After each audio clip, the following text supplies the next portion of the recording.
Oke, baik, seperti tadi dikatakan bahwa kebudayaan itu dinamis, ya, prosesnya terus-menerus dinamis. Jadi pada dasarnya tidak ada kebudayaan yang sama dalam berbagai generasi itu, karena terus berubah, ya, terus berbeda.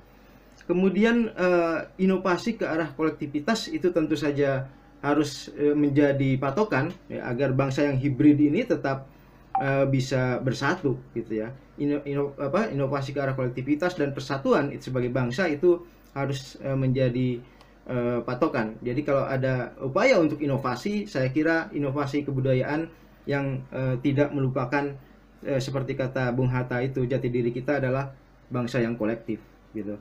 Kemudian ada upaya-upaya untuk memicu inovasi kebudayaan.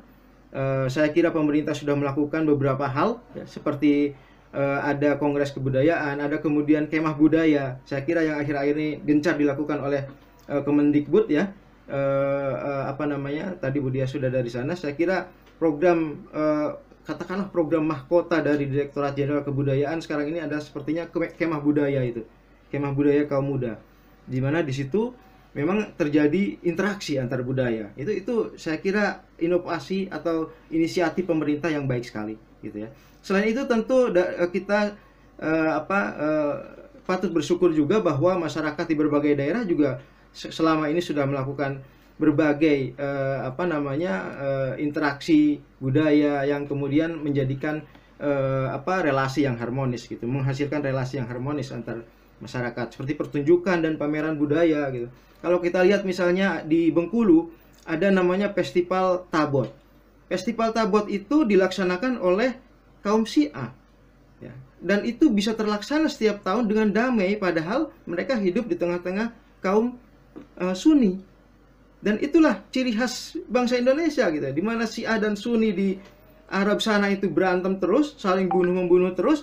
Di kita itu bisa hidup dengan damai. Itu tercermin dalam bisa terlaksananya Festival Tabot, ya, setiap tahun bahkan mungkin, ya.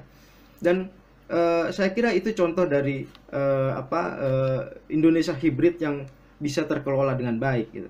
Di tempat lain misalnya di Dieng ada namanya Dieng Culture Festival. Saya kira itu juga inovasi, saya kira itu juga inisiatif dari pemerintah dan masyarakat setempat untuk menjaga keragaman, agar keragaman ini tidak menjadi kerawanan, gitu. Karena seperti kata Cak Nur, keragaman itu bisa menjadi keuntungan, tetapi juga bisa menjadi kerawanan. Nah, salah satu cara agar keberagaman itu bisa tidak menjadi kerawanan adalah dengan memaksimalkan interaksi antar budaya. Saya kira itu langkah-langkah yang baik. Kemudian ada kompetisi permainan rakyat dan olahraga tradisional. Saya kira ini juga inovasi-inovasi yang baik bagi kebudayaan. Kemudian contoh lain inovasi, ya, saya agak keluar sedikit, adalah demokratisasi. Ya, demokrasi itu juga bagian dari kebudayaan, politik itu juga bagian dari kebudayaan. Maka transformasi ke sistem demokrasi itu adalah bagian dari kebudayaan. Ya. Tapi demokrasi seperti apa yang diinginkan oleh bangsa Indonesia, oleh para founding fathers? Tentu bukan demokrasi liberal yang terjadi sekarang ini. Yang diinginkan adalah seperti yang tertera dalam Trisila itu. Trisila itu kan ada ketuhanan, ada sosionasionalisme, dan ada sosiodemokrasi. Jadi demokrasi yang diinginkan adalah demokrasi khas Indonesia yang sudah dirancang oleh para founding fathers, yaitu sosiodemokrasi.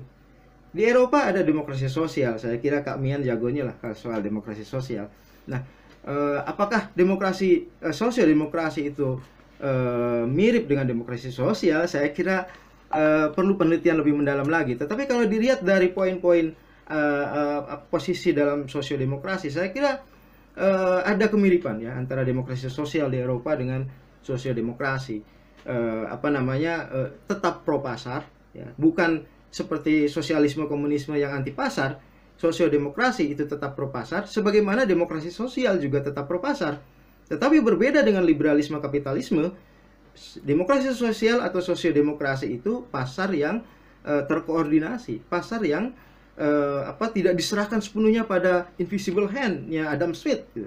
Karena bagi demokrasi sosial atau bagi sosiodemokrasi, invisible hand Adam Smith itu tidak selalu akan membawa kepada kebaikan, gitu. Resesi tahun 1930 itu contoh di mana invisible hand, di mana liberalisme sepenuhnya itu juga rawan terhadap resesi, terhadap depresi gitu. Saya kira itu bagian dari inovasi kebudayaan. Bagaimana kita sekarang yang sudah bergerak ke arah demokrasi liberal ini bisa melakukan inovasi-inovasi sehingga tidak terus kebablasan gitu. Karena kalau terus kebablasan, demokrasi liberal itu akan membawa ketimpangan sosial gitu. Dan sila kelima, keadilan sosial bagi seluruh rakyat Indonesia itu hanya akan ada di atas kertas saja gitu. Artinya demokrasi sosial itu memang cara agar kemudian inovasi-inovasi demokrasi ini tidak berujung pada ketimpangan sosial.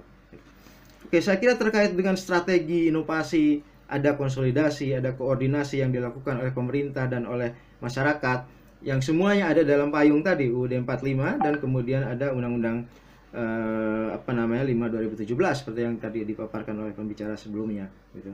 Nah, satu hal lagi adalah pemuda. Jadi kalau lihat dari statistik, pemuda kita itu lebih seperempatnya dari warga negara. Kalau seperempatnya, kalau tadi Prof katakan warga negara ada 170 juta, maka seperempatnya itu berarti lebih dari 40 juta warga negara Indonesia adalah pemuda. Bayangkan, kita ingat Bung Karno pernah mengatakan, kalau saya ditemani 10 pemuda, maka bisa mengguncangkan dunia. Ini bukan 10 pemuda, ini lebih dari 40 juta pemuda. Jadi lebih dari hanya mengguncangkan dunia, tetapi mungkin bisa menguasai dunia, gitu ya. Mungkin kita bisa menjadi superpower dunia dengan memanfaatkan energi para pemuda ini, gitu ya. Salah satu yang sudah terlihat, gitu ya, inovasi-inovasi yang baik itu seperti saya lihat adanya startup bisnis berbasis kebudayaan.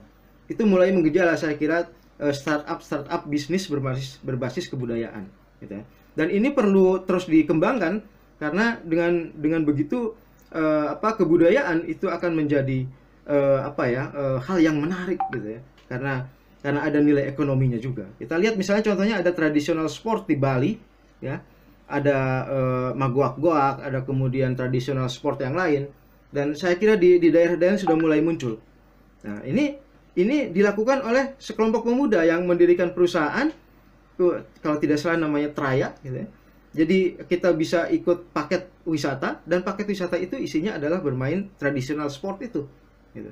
Saya kira ini ide atau inovasi yang baik sekali, yang perlu terus diperkuat, gitu ya. Dan ini bisa memperkuat kebudayaan kita dari ancaman serangan asing dan dari perang nirmiliter tersebut. Dan kemudian yang terakhir, inovasi kebudayaan yang dilakukan sekarang itu sebaiknya berbasis pada STEAM. Saya kira ini di Kemendikbud juga sudah mulai dilakukan, ya. Berbasis sains, teknologi, rekayasa, seni, dan matematika. Karena sains dan teknologi itu sudah tidak mungkin ditolak, gitu ya. Dan itu justru bisa menjadi pemicu, ya, semakin cepatnya perkembangan kebudayaan kita, sehingga suatu saat nanti impian bahwa Indonesia menjadi superpower dunia dalam kebudayaan itu bisa menjadi terlaksana. Oke, saya kira itu sebagai pemantik.